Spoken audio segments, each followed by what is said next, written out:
अंबिकापुर से जहां मीराकौल खदान के विस्तार का विरोध किया जा रहा है। प्रदर्शन के दौरान ग्रामीणों और पुलिस के बीच झड़प। खदान के एक्सटेंशन की जमीन का देर रात हुआ सीमांकन। एससीएल प्रबंधन ने किया सीमांकन। बड़ी संख्या में पुलिस बल तैनात है। अन्य जिलों से भी बुलाया गया है पुलिस बल। अधिग्रहण की गई जमीन को छावनी में तब्दील किया गया। खबर आपको बड़ी खबर बता रहे हैं अंबिकापुर से, जहां अन्य जिलों से भी यहां पर पुलिस बल बुलाया गया है। अधिग्रहण की गई जमीन को छावनी में तब्दील कर दिया गया है। तो अमेरा कोल खदान के विस्तार का ये विरोध बताया जा रहा है। प्रदर्शन के दौरान ग्रामीणों और पुलिस के बीच झड़प हो रही है। खदान के एक्सटेंशन की जमीन देर रात सीमांकन हुआ, जहां एससीएल प्रबंधन ने किया सीमांकन। आपको ये भी बताते चले, बड़ी संख्या में पुलिस बल तैनात किया गया है। तो बड़ी खबर आपको बता रहे हैं, अधिग्रहण की गई जमीन को छावनी में तब्दील किया गया है। तो अन्य जिलों से भी पुलिस बल को बुलाना पड़ गया। स्थिति ऐसी हो गई है, अधिग्रहण की गई जमीन को छावनी में तब्दील कर दिया गया।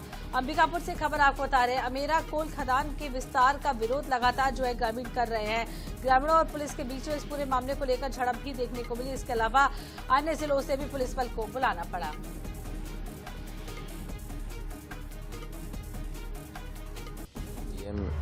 साहब, एडीएम साहब,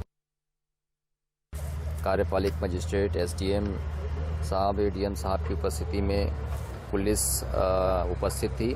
वहाँ पर बातचीत करने गई थी। बातचीत करने के दौरान जो है पीछे तरफ से काफ़ी पत्थरबाजी हुई और उस पत्थरबाजी में पुलिस के काफ़ी अधिकारी और कर्मचारी घायल भी हुए थे। संतोष कश्यप ज्यादा जानकारी के लिए अंबिकापुर संवाददाता हमारे साथ जुड़ चुके हैं। संतोष, यहाँ पर लगातार अब ग्रामीण जो है विरोध कर रहे हैं। खदान के एक्सटेंशन की जमीन देर रात उसका सीमांकन हुआ था। एससीएल प्रबंधन ने सीमांकन किया था। ग्रामीणों के विरोध के बाद झड़प भी हो गई। क्या कुछ डिटेल? बिल्कुल, देखिए, जो कल अमेरा कोल खदान है, वहां पर तनाव की स्थिति बनी हुई थी।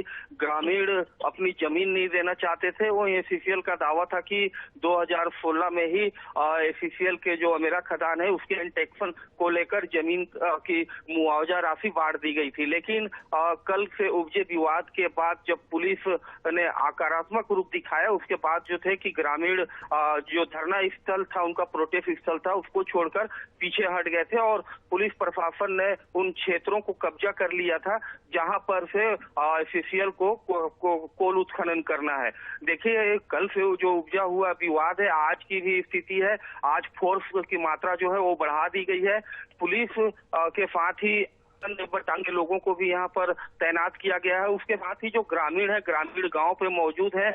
4-5 गांव के जो ग्रामीण हैं, सैकड़ों की संख्या में जो ग्रामीण हैं, वो मौके पर मौजूद हैं। फिलहाल अब इस पूरे मामले को लेकर बात करें तो कांग्रेस भी सामने आ गई है। कांग्रेस का एक प्रतिनिधि मंडल जो है वो पकड़ा जो गांव है वहां पर पहुंचा हुआ है ग्रामीणों से मिलने के लिए। हालांकि जो पुलिस प्रशासन है उनका दावा है कि जो ग्रामीण है वो संवाद कर सकते हैं, बात कर सकते हैं और बात के माध्यम से कोई रास्ता निकालने का प्रयास किया जाए। लेकिन जिस प्रकार से कल जो उपजा हुआ विवाद जो देखने को मिला, दोनों तरफ से पुलिस के द्वारा आंसू गैस छोड़े गए, ग्रामीणों के द्वारा पथराव किया गया, पुलिस के द्वारा भी पथराव किया गया। तो उसके बाद से ही अब तक की अगर हम बात करें तो स्थिति अब भी तनावपूर्ण बनी हुई है। जी, तो स्थिति लगातार तनावपूर्ण बनी हुई है। संतोष, ये भी जान लेंगे क्या ग्रामीणों को पहले से कोई भी जानकारी नहीं थी, सूचना नहीं थी, अचानक से इतने विरोधी हो गए ग्रामीण? जी बिल्कुल, देखिए, मामला कोई आज और कल का नहीं है। मामला पिछले लगभग 6 महीने से चल रहा है और ग्रामीण जो है पिछले 6 महीने से ही वहाँ पे कोल उत्खनन करना है। वहाँ पर एक झोपड़ी नुमा प्रोटेस्ट स्थल बनाकर वहाँ पर धरना प्रदर्शन कर रहे थे और एससीएल के इस जो कोल ब्लॉक परियोजना है उसका विरोध कर रहे थे। लेकिन कल जब एससीएल की कंपनी जब वहां कोल उत्खनन के लिए पहुंची तो ग्रामीण भी उग्र हो गए और इसके साथ ही पुलिस और बटालियन को वहां पर मौके पर बुलाना पड़ा और उसके बाद ही संघर्ष की स्थिति वहां पर निर्मित हुई। बहरहाल अब देखना होगा, आज की स्थिति भी तनावपूर्ण है। लेकिन क्या ग्रामीण और जो जिला प्रशासन या पुलिस प्रशासन या मेरा खदान के जो कर्मचारी हैं उनमें कोई बन सकती है या कोई बात होगी, ये तमाम चीजें देखना होगा। लेकिन अभी तक जो स्थिति है वो तनावपूर्ण बना हुआ है। जी तो स्थिति लगातार तनावपूर्ण बनी हुई है। देखना होगा आगे क्या कुछ होगा। बहुत बहुत शुक्रिया तमाम जानकारी देने के लिए संतोष।